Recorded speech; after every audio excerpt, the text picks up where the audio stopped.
I'm a great talker. I am also like a great listener.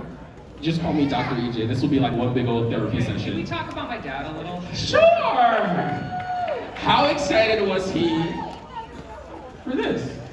I mean, he was over the moon. I mean, this is something that my father's wanted me to do for a long time. I've been asked for many years would I ever make a Ghostbusters film, and I'm certain my father was hoping I would say yes. Are you hella excited right now? I really am. I can't believe it's opening weekend. I mean, I also just didn't think this was going to happen. We've been sitting on the film for a long time, and I'm really proud that Ghostbusters is a Sony Pictures film, because Sony Pictures is the studio that is most dedicated to theatrical release. And that's the reason we're in this giant theater right now, is because in the last 2 years they had plenty of opportunities and offers to sell Ghostbusters to streaming.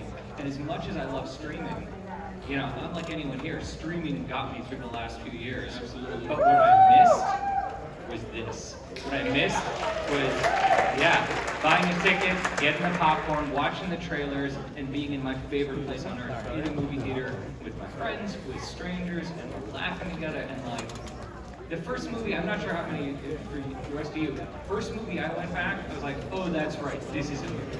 Absolutely. Do you feel like that there is some anxiety leading up to opening day, opening night? Like, what are you feeling Thursday night, last night?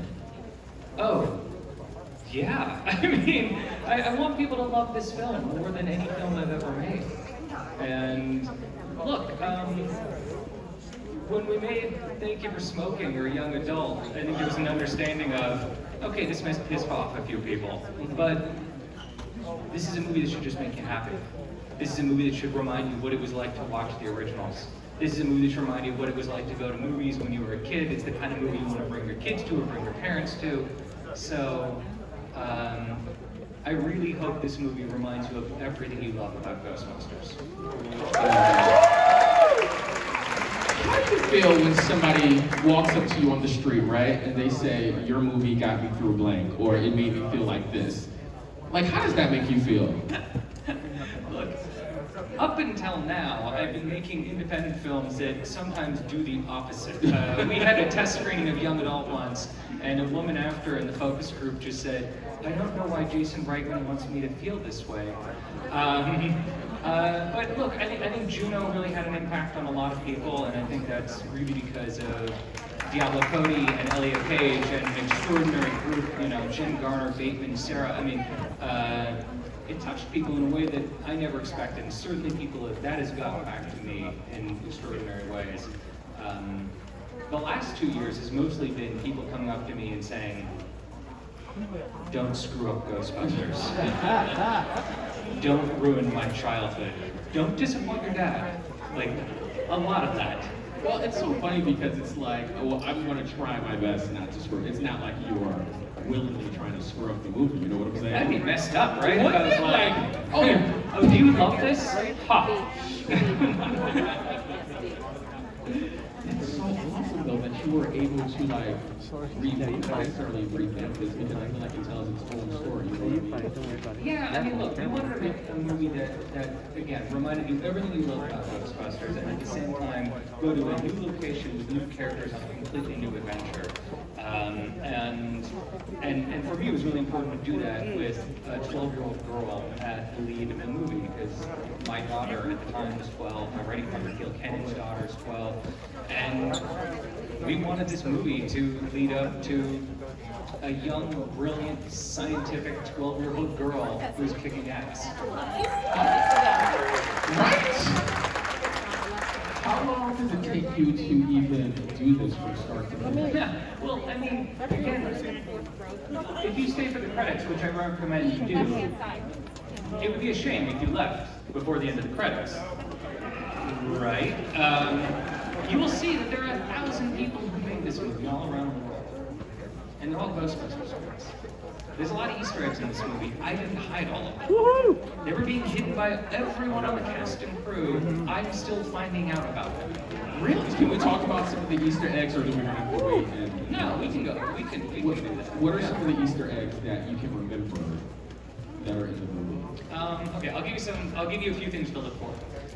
Some will be obvious, some will be less so. The first time we meet Phoebe, she has a headlamp on, and it is a reminiscent moment from. Does everyone remember Egon Spengler with his headlamp on? Yeah. Then you're gonna love that moment. Oh. Does anyone here remember? You were throwing some softballs out there earlier on the trivia. But everybody was good. They were good. They were spitting them out. Yeah. What was Egon's one toy as a child? A slinky, but he... That's exactly right. And there's a straightened slinky in the movie.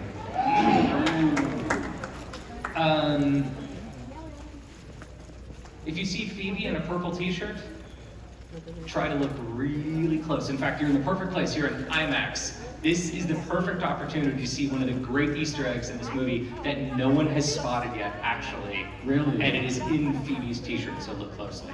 Guys, you gotta make sure you pay attention. Let's see, what are my other favorites? There's a few shots where the design of the shot is actually meant to replicate a shot from the original. So there's gonna be a time where you see Ecto 1 come flying out of a garage and around a corner, and it's a really obvious mirror of a shot from the '84 film. There's a shot of Trevor leaning over the hood of the car and fixing the car that mimics a moment when Dan Aykroyd was fixing the car in the original one, so Gordon walks in the door. Hold on, I made a list of Easter eggs to talk to you I about. love that we are getting. Aren't you loving this, guys? Yeah. Spores, molds, and funguses. That should be obvious. The housekeeping hand tag that was on Venkman's office in the original. Look for that. A Crunch Bar. Everyone remember the Crunch Bar? Why does he give Egon the Crunch Bar? Because that's right, he earned it. Here's a fun one. There are 2 references to other films of my father's in this movie. My father was the producer of the St. Bernard children's films, Beethoven. Listen for that reference. And my father's first film, does anyone know the name of my father's first film? Now let's see. Not Animal House. Way before Animal House. No, my mom actually paid for half of this movie. Really? Yes, and it was called Cannibal Girls. Look for that reference. You know, when you put something like that in the films, are you constantly racking your brain? Like, how am I going to fit this in? How are people? No? Now, when Gil Kennan and I sat down to write this movie, we made a list of everything we wanted to see inside this movie, and we could only fit about a third of it in there. I mean, look, this movie is very much a new story about a new set of characters, and at the heart of them is this young girl named Phoebe. That said, we love movies, we love Ghostbusters, and we wanted this to be just a trip down memory lane in the most fun way possible. Shall we go to some Twitter questions? Oh God. Do you guys want to do that? Some Twitter questions? Kelly.